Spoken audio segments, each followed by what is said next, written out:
Hello बच्चों, आइए इस प्रश्न को पढ़ते हैं।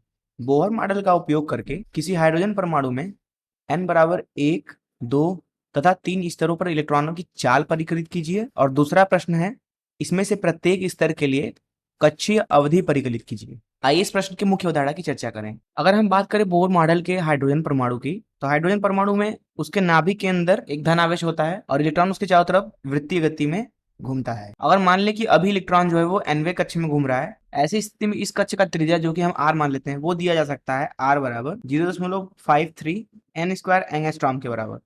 और इसको हम मीटर में भी बदल सकते हैं। मीटर में अगर बदलना चाहें तो r का मान लिखा जा सकता है 0.53 गुणे 10 की घात माइनस 10 n स्क्वायर मीटर में। तो जिस तरीके से परमाणु का कक्ष बदलेगा उसी तरीके से इलेक्ट्रॉन की त्रिज्या भी बदलेगी। तो पहली चीज ये है। दूसरी चीज हम बात करते हैं इलेक्ट्रॉन की गति की। तो अगर इलेक्ट्रॉन मान लीजिए किसी nवें कक्ष में घूम रहा है तो वहां पे उसकी गति लिखी जाती है v बराबर 2.16 गुणे 10 की घात 6 1/n मीटर प्रति सेकंड। अतः अगर हम किसी भी एक अन्वय कक्ष के लिए उसकी कक्षीय अवधि के बारे में बात करें अर्थात t, तो उसको लिखा जा सकता है कुल दूरी अर्थात 2πr बटे कुल समय। ये हमने एक चक्कर में उसके समय अवधि को निकाल लिया। तो यहाँ पे अगर हम त्रिज्या एवं गति के लिए दोनों दोनों का मान यहाँ पे डाल दें तो हमें मिलेगा 2 पाई 0.53 गुणे 10 की घाते माइनस 10 बटा 2.16 गुणे 10 की घाते 6। और यहाँ मिलेगा आपको n क्यूब। तो जब इसको आप हल करते हैं तो आपको मिलता है समय अवधि का सूत्र बराबर t बराबर 1.54 गुणे 10 की घाते माइनस 16 n क्यूब के बराबर। तो यहाँ पे हमारे पास में समय अवधि का सूत्र ये होता है, गति का ये होता है।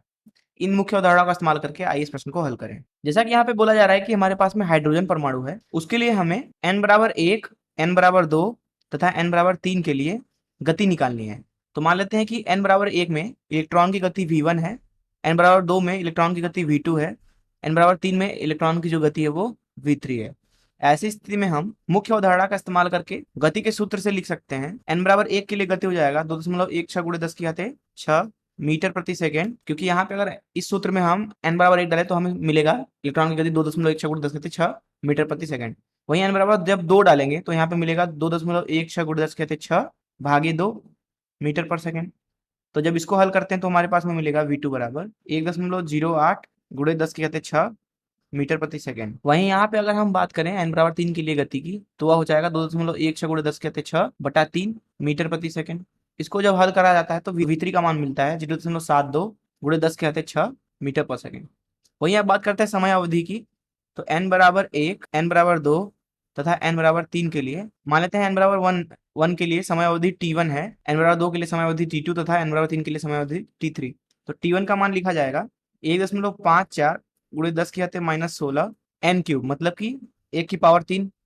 तो ये हो जाएगा आपका t1 बराबर 1.54 गुणे 10 के घाते माइनस 16 और ये सेकंड में। वहीं t2 का मान लिखेंगे तो वह हो जाएगा 1.54 गुणे 10 के घाते माइनस 16 और यहाँ पे n क्यूब मतलब 2 की पावर 3। और इसको जब हम हल करते हैं तो t2 का मान मिलेगा 12.32 गुणे 10 के घाते माइनस 16 सेकेंड के बराबर। वहीं अगर आप बात करें t3 की तो उसका मान लिखा जाएगा 1.54 गुणे 10 के घाते माइनस 16 और यहाँ पे 3 का क्यूब।